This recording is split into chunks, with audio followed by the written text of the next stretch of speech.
that event in Jordan was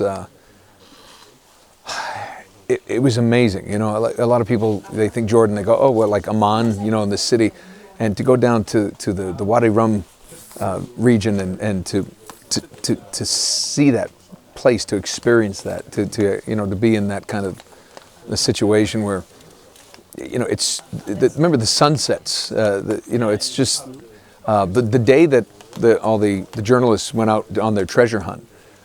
It was pretty amazing because I didn't go on the hunt because, well, let's face it, I kind of do that every game. But what they did is they sent me and Emily Rose, who plays Elena, and a couple other people up to city of Petra.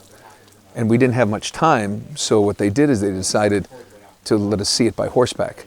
So, of course, they were riding horseback through the city of Petra, and they're taking us up through these back areas, and I'm just thinking, how did I get here? And it was that was probably one of the first times I've ever felt more like Nathan Drake than anyone, because in that game, oddly enough, he rode a gray horse in that level, and here I was on a gray horse in the city of Petra, going, what did I do to deserve all this? So it was, but then to be out there with everyone and be able to talk and to meet all the teams and meet so many people from Norway, from Poland, from Germany, from Russia. I mean, all these teams, and I think it was the first time I ever realized that this game had such a reach.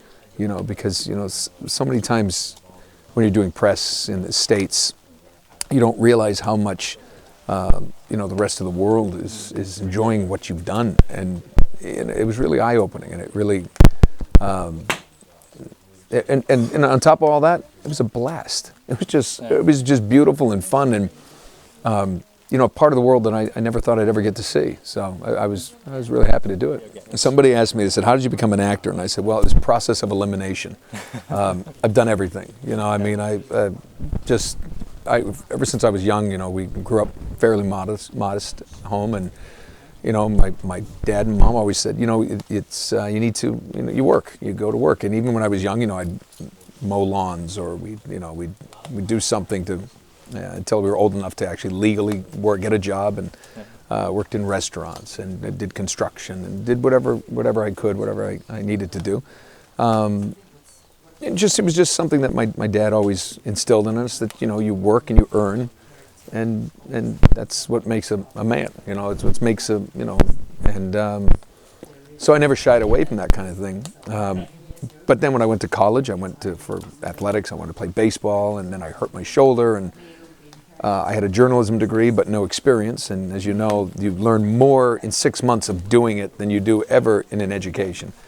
So, but of course, I went to graduate school, because graduate school, we got hands-on experience. I learned how to, use the cameras and cut tape back when it was not digital, you actually cutting the splicing tape. And out of grad school, I got a job as an on-air reporter. Many of the jobs, I didn't have a cameraman, so I had to set up sticks and do it myself, and did it for about a year. And it was great, but it was just not fulfilling. It just wasn't something, and a lot of the stories were murders and just political stories, things that I really wasn't interested in. Yeah. There was no such thing as gaming media really at the time, which is something that, I think which is just blown up. There was no internet, to speak of then. It wasn't that kind of thing, not like we have it today. So there weren't those kind of outlets. So, and I was just very fortunate to get any job. But, I did it for about a year, and I was living in New York and working outside, mostly in New Jersey and in the States, and it just didn't feed my soul, I guess, and I was still, I remember sat with my older brother, and I had done a play in college, and I really enjoyed it, and then while I was working here, a friend of mine who went to college with me, he had written a play in New York, and he said, hey, you'd be perfect for this role. Why don't you come do it? Just do it on the weekends. It'll be easy. Late night rehearsals, we'll do it. And I said, all right, yeah, I'll do it. And it was so much fun. And I realized I would rather be poor and do that than actually get a paycheck, which wasn't a lot at the time anyway. But I mean, I wasn't giving up $1 million job. So who knows? Things might have been different. But I think it was $562.83 every 2 weeks. I think that's what it was. It was a really, after taxes, it was really not good. Yeah. Anyway, but I remember that number. I bet I'd love to go back and find paychecks. I think that was at 562.83. I remember looking at it going, but I worked like 30 hours this week. This is crazy. Yeah. It just wasn't fulfilling. And I remember talking to my brother, and he said, "Go for it." He said, "Why not? What do you got? You got nothing to lose, everything to gain." And he said, "I think you can do it."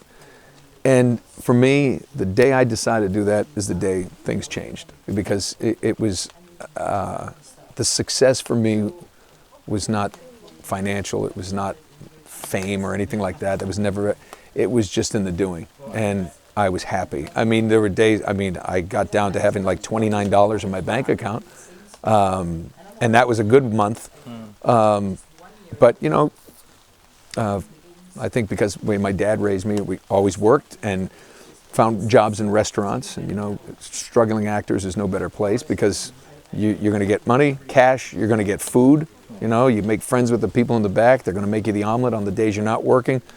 It was, and it's, you're meeting people, you're doing stuff, and it's flexible. So, and then everything kind of hit and went, just kept going up and up. So I remember from the day I decided, my lowest point, I don't want to do this, I'm going to try to reinvent myself and do that.